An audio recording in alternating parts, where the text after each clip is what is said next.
Oke guys, kembali lagi di Nakes.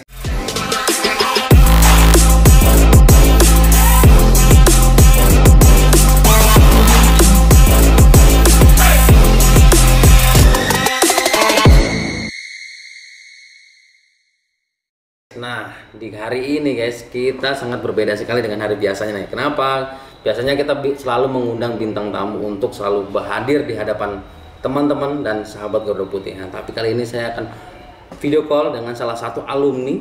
Tapi dia konon katanya dengar dia sekarang ada di Maluku nih guys. Nah, sampai sejauh mana sih? Kenapa sampai di Maluku? Coba kita video call deh. Beliau ini adalah ayah tertua di angkatan 12. Jadi biasa dipanggil dengan sapaan Ayah Bas. Assalamualaikum ya. Waalaikumsalam. Oh, ini langsung direkam nih ya. Dengar aman. Aman ya. Sehat ya?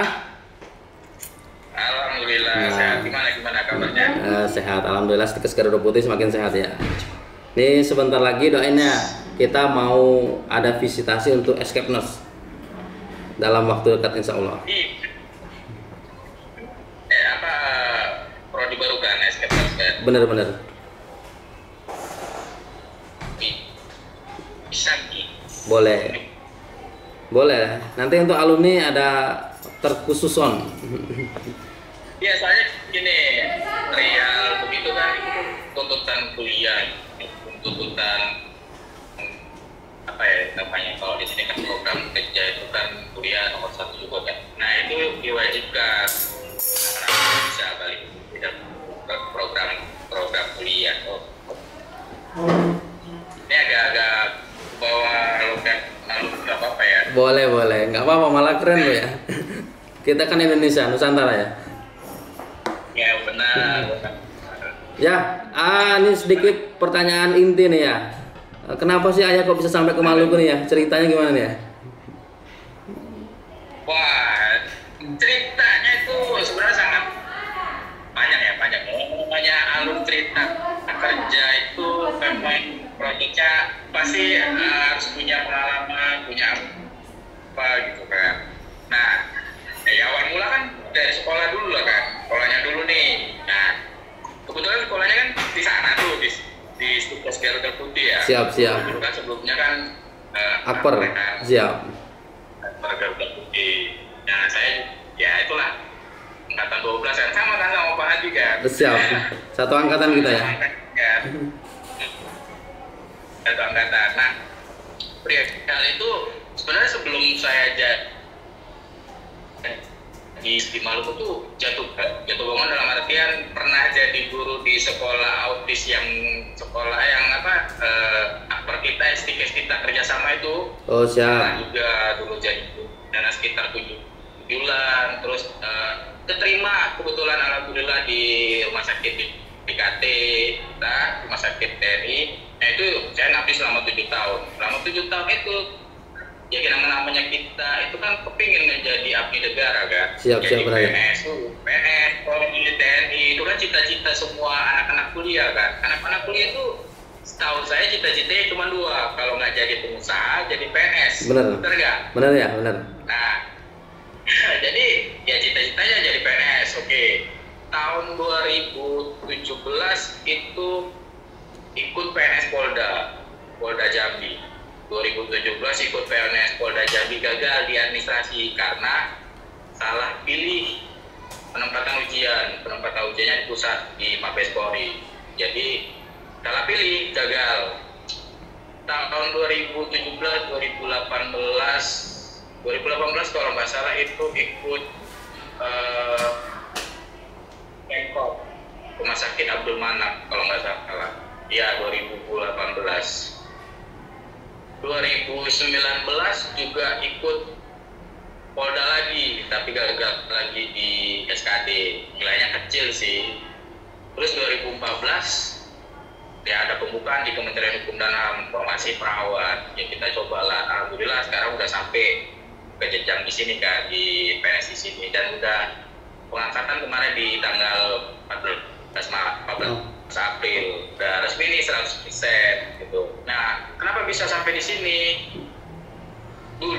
waktu saat ujian CAT untuk PNS Kemenkumham di khususnya perawat, itu formasi di Jambi itu cuma dapat 2 perawat.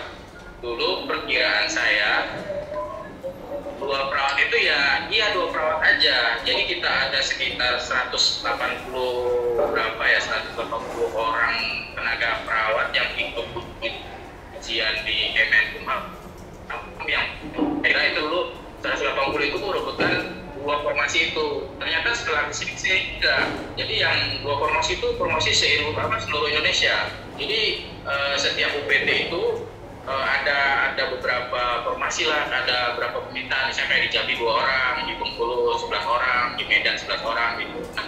Nah, setelah tahu di sana sudah saat pembuatan perjanjian kerja selama 10 tahun. Nah, kita tuh ternyata se-Indonesia rankingan, jadi kayak TNI, kayak Polri masih se-daerah ya kalau Polri. Kayak Akmil itu kan se-Indonesia tuh. Benar. Kayak akademi Politeknik, akademi apa gitu, itu kan se-Indonesia. Nah, sama ternyata formasi sarjana mulai dari D3 sampai S1 L2 ke atas itu formasinya se-Indonesia. Beda sama kalau kayak formasi penjaga tahanan yang tamatan SMA. Nah, kalau yang formasi penjaga tahanan tamatan SMA itu diambil per kantor wilayah. Yang kantor wilayah jadi minta 100 orang, ya iya 100 orang memperebutkan yang 100 orang formasi. Nah, kalau kita ternyata formasinya se-Indonesia itu 180 orang. Oh, berarti bukan per itu ya? Berarti bukan per provinsi gitu ya? Enggak. Jadi formasinya langsung dari pusat. Jadi dari pusat itu kebutuhan 180 orang untuk menempati saat itu kemarin kalau nggak salah 33 provinsi di tahun 2021 ya. Kalau nggak salah kan sudah ada penambahan 1 provinsi baru atau 2 provinsi baru kayaknya. Karena udah jadi 34 provinsi kan. Indonesia. Nah itu jadi pas sudah pembuatan surat keterangan bersedia ditempatkan di mana, nggak tahu kalau formasi kita itu se-Indonesia. Jadi dari Jambi nggak malu-malu loh, dia saat itu dari Jambi itu yang formasi itu ada sekitar 10 orang yang harusnya kan kalau dari permintaan dari PKN-nya kan Jambi formasi hanya 2 orang kan. Cuma karena ini dan untuk menempati formasi perawat. Nah, 10 orang itu maksudnya ya itulah dibagi-bagi di beberapa provinsi, ada yang di Padang, ada yang di Bandung, ada yang di Jawa Barat, di Bogor, yang paling jauh saya di Maluku. Luar biasa. Yang paling jauh Maluku, makanya sampai sekarang udah sampai di sini nih. Nah, kenapa bisa sampai sini? Itu tadi kan dari awal dari kuliah kita udah dituntut menjadi seorang, ya secara tidak langsung tuh apa ya istilahnya ya, Allah itu mendekatkan sesuatu yang tidak jauh dari apa yang kita harapkan. Nah, dari kuliah itu kita udah dikasih pangkat kan? Siap, benar. Dikasih pangkat kan, pangkat. Yang tingkat 1, tingkat 2, tingkat 3. Embel-embel tingkat 2, tingkat 3. Dan ternyata foto saya zaman dulu sama aja sama kayak sekarang fotonya. Kan udah ada foto edikan dan segala macam. Sama aja ternyata pakai pangkat. Jadi secara tidak langsung kita kuliah di Stikes Gabu tuh seperti doa, apa yang kita inginkan itu tercapai ya. Seperti teman-teman kita kan ada ya di ada yang jatuh dari yang begini ya kan. Nah itu dari kuliahnya ya kebetulan alhamdulillah, dan saat itu saya di Stikes Garuda. Lanjut kerjanya kebetulan juga di bawah naungan TNI yang memang kapasitas disiplinnya itu berguna saat kerja. Ternyata pas sampai di sini itu juga tetap ada yang namanya apel pagi, upacara, apel sore, itu tetap dilaksanakan. Jadi nggak jauh-jauh kan sama kehidupan kita di Stikes Garuda Putih dulu. Jadi nggak kaget ya? Oh nggak kaget banget, bukan. Ini bukan baru di dunia saya istilahnya gitu kan. Ini yang kayak gini biasa. Benar. Yang makin gue itu udah biasa. Kayak kita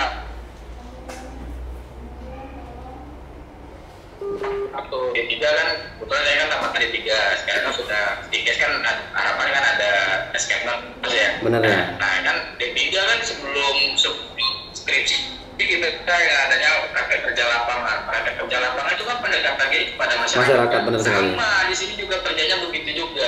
Iya, di sini juga sama. Kebetulan cuma bedanya statusnya aja. Kalau masyarakat itu statusnya bebas, kalau sini statusnya masyarakat yang sedang dalam proses menjalankan hukuman aja sebenarnya. Jadi ya, mohon maaf ya, saya potong sedikit ya. Jadi di situ posisi ayah itu tetap di bagian kesehatan atau gimana nih? Oh tetap. Jadi yang tadi yang saya bilang formasi dari Indonesia itu ada kan dari BKN itu ada dan fungsional tertentu. Jadi jabatan fungsional tertentu itu yang memang menduduki jalannya profesi. Jadi di sini itu jabatan saya yang memang perawat terampil. Nah ditunjukkan dari apa? Dari PIN-nya. Kemudian PIN-nya itu udah punya semua, jadi sesuai dengan PIN-nya itu perawat terampil. Jadi dari tugas fungsi tugas pokok itu memang secara utuh, secara umum itu ya keperawatan. Nggak boleh kan di sini kan ada penjagaan, ada administrasi, ada segala macam. Ya memang ini kita bergeraknya semua di perawatan. Kebetulan di kantor saya juga sudah punya klinik yang punya izin operasionalnya gitu. Jadi untuk tenaga kesehatan sendiri ya, kalau untuk di situ itu berapa orang tuh? Kebetulan saya kerjanya di rumah tahanan kelas 2B Masori itu di daerah Maluku Tengah. Jadi Maluku itu ibu kotanya Ambon, kabupatennya yaitu Masori, Maluku Tengah. Nah di sini kebetulan rumah tahanannya kelas 2B. Nah kapasitasnya 100 orang. Untuk tenaga kesehatannya itu kita kebetulan ada tenaga kesehatan satu itu akademi keperawatan saya, yang satu lagi itu ada escape nurse, senior saya dari Padang, ada dokter itu ratingan saya itu juga di tahun 2021 penempatan sama di sini itu dari Medan, dan ada satu lagi D3 keperawatan juga asli orang sini. Jadi orang kesehatannya ada 4, dokter satu, perawat juga. Ini notabene-nya kan Maluku ini baru nih di kehidupan ayah kan. Ada kecanggungan nggak gitu? Ya, yang namanya apa ya, dunia baru ya. Karena kan dulu dari Sumatera, dari Jambi itu paling jauh, paling kita injaknya Yogyakarta, Bandung itu paling jauh ya. Kalau Sumatera paling injaknya ya Medan, Aceh itu paling jauh. Ini udah sampai ke timur, waktunya udah 2 jam, waktu Indonesia Tengah, waktu dari perbedaan waktu udah jelas kultur budaya juga pasti akan berbeda jauh drastis banget. Mulai dari ada istiadat sampai ke badan dibilang kaget tidak, jelas kaget pertama kali kesini. Kaget bangetnya dalam istilah apa ya, secara logika apa ya, cara pikir masyarakatnya sampai ke makanannya itu 100% berbeda dengan apa yang kita di barat, jelas berbeda. Dalam kaget banget saat itu. Kesini yang namanya kan ada pepatah di mana langit dijunjung, di mana bumi dipijak, di situ langit dijunjung. Ya udah kita ngikutin aja alurnya istilah itu. Mungkin ada niat pulang ke Jambi nggak? Kemungkinan pulang ke Jambi, masa kontrak kerja untuk menjadi PNS itu kan 10 tahun. Udah ada perjanjian kerja, bersedia ditempatkan di mana saja dan tidak menuntut pindah selama masa pengabdian 10 tahun. Kalau harapan pengen ke Jambi ada, karena kan apa ya, ya kita sebagai anak daerah itu kan secara tidak langsung kalau jadi seorang abdi negara itu kebanggaan tersendiri, dan harusnya sebenarnya kebanggaan bagi bagi daerahnya. Karena itu masalahnya kuliahnya status saya di sini PNS pusat, PNS yang secara umum itu kita dari pusat cuma ditempatkan di daerah-daerah terpencil aja. Nah, pengennya tuh balik ke Jambi kenapa? Untuk memajukan Jambi. Jadi banyak apa istilahnya motif apa inovasi-inovasi untuk negeriku istilah gitu kan. Nah itu yang akan balik ke Jambi itu yaitu tadi apalagi seluruh apa ya istilahnya seluruh keluarga, seluruh temu kerabat itu kan semua di Jambi untuk memberikan inovasi untuk apa ya untuk Jambi itu pasti akan ada muncul aja gitu. Beda halnya kalau kita di daerah itu kalau di daerah cuma satu pikirannya kapan pulang ya kapan pulang ya cuma itu aja. Ya mungkin waktu tes PNS kemarin itu ada mungkin mungkin trik atau hal yang perlu ayah siapkan dari sebelum tes itu. Nah, jadi buat teman-teman, buat adik-adik, buat ya kawan-kawan yang mau masuk PNS sebenarnya sih semuanya sama ya, bukan hanya di Kementerian Hukum dan HAM aja, pokoknya semuanya sama kayak mau di Kementerian Pertahanan kah, Kementerian Agama kah, itu semua sama kayak kejaksaan dan segala macam itu semua sama.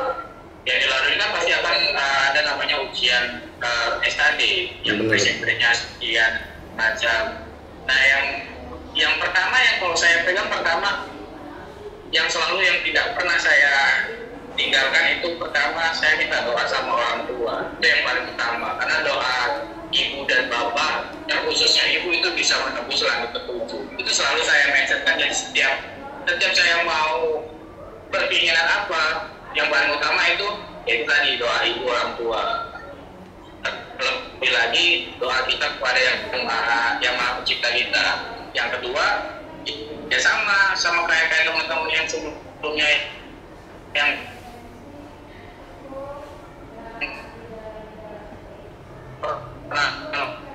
lulus jadi PNS di seluruh macet nih guys PNS di seluruh Indonesia. Kalau saya dulu sistemnya belajarnya ya rangkuman apa yang saya dapat. Jadi saya kayak SKD itu kan ada dari SKD ada kewarganegaraan, intelijensi sama pengetahuan umum. Nah itu dari semua yang saya dapat, saya belajar dari YouTube. Kebetulan saya juga pernah ikut kayak record di Instagram. Terus buku pernah saya beli, tapi bukunya lupa ya. Kalau nggak salah kemarin kayak apa ujian CAT itu. Nah itu kalau sistem saya belajar ngulang. Jadi ini apa soalnya saya catat supaya nempel di otakku. Berarti contoh soal yang begini itu begini loh gitu. Jadi saya buat rangkuman ada buku setebal ini ada di rumah saya. Itu ya itu tadi. Jadi saya lihat, saya baca, terus saya ulang, saya coba, saya buat sebuah rangkuman. Nah setelah SKD itu SKD kan. Nanti passing grade-nya dibatas kelulusan. Tapi dengan satu syarat, passing grade jangan target lulus aja, tapi passing grade itu targetlah bagaimana kita supaya mendapat nilai nomor 1. Karena kalau passing grade sudah nomor 1 otomatis kita paling atas kan. Tinggal kerja nilai-nilai yang punya. Nah kalau kayak kita yang di bagian keperawatan itu ada yang namanya SKB CAT sama SKB wawancara. SKB CAT itu real murni seperti uji kompetensi ngambil STM. 100% soal-soalnya hampir sama seperti itu. Jadi kayak ini karena kita di dunia kesehatan ya, untuk saat mengambil uji kompetensi itu kan ada kayak soal-soal cerita gimana saat pasien sakit datang dan segala macam-macam. Nah itu sama seperti ujian bidang saat jadi masuk PNS. Jadi ujian bidang kita apa? Kita perawat, ya bidangnya ya di dunia keperawatan. Nah nanti setelah SKB CAT baru SKB wawancara. Nah SKB wawancara sama tim pusat pun juga mewawancarain saya seperti itu juga. Ada satu pertanyaan yang saya ingat dari tim pusat yang saat waktu saya ujian CAT SKB wawancara, dia menanyakan begini. Ini dunia baru ya orang kesehatan di Kemenkumham. Penjara. Ya orang kan tahunya penjara. Benar ya. Kan tahu sebutan orang kan tahunya penjara. Sebenarnya kan ini tahanan atau lembaga pemasyarakatan. Nah yang kita awam aja kita ambil sebenarnya nggak boleh juga sih sebutan penjara itu tidak manusiawi kan. Nah tapi kita biar orang paham saya kerjanya di mana gitu kan. Nah jadi ada pernah ibu-ibu saat ujian wawancara ibu itu bertanya, kenapa bapak atau mas kata yang mengikuti seorang tenaga kesehatan mau kerja di penjara, yang notabene di penjara itu semua orang penjahat semua, kan orang penjahat semua, banyak melakukan kesalahan di dunia di masyarakat yang dibenci sama masyarakat. Itu pertanyaan yang selalu saya ingat. Itu jawaban saya bilang begini, mohon izin ibu, sebelumnya kita di dunia kesehatan tidak mengenal yang namanya penjahat.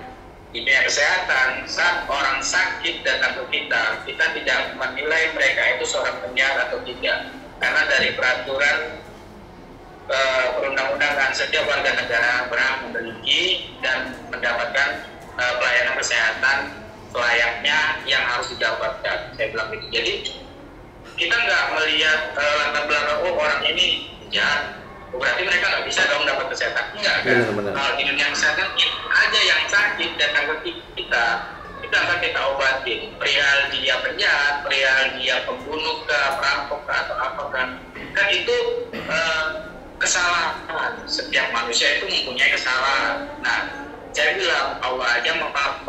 Kenapa kita tidak bisa memaafkan terkait kita orang kesehatan? Kita tidak pelayanan kesehatan itu tidak menilai latar belakang mereka. Datang itu ya berarti mereka sakit maupun jiwanya atau psikisnya, psikis, jiwa, bahkan tubuhnya, saya bilang gitu. Nah itu yang pertanyaan yang pertama kali dilontarkan sama ibu itu dari pusat, karena dunia baru kan orang sekali ya. Cara masuk.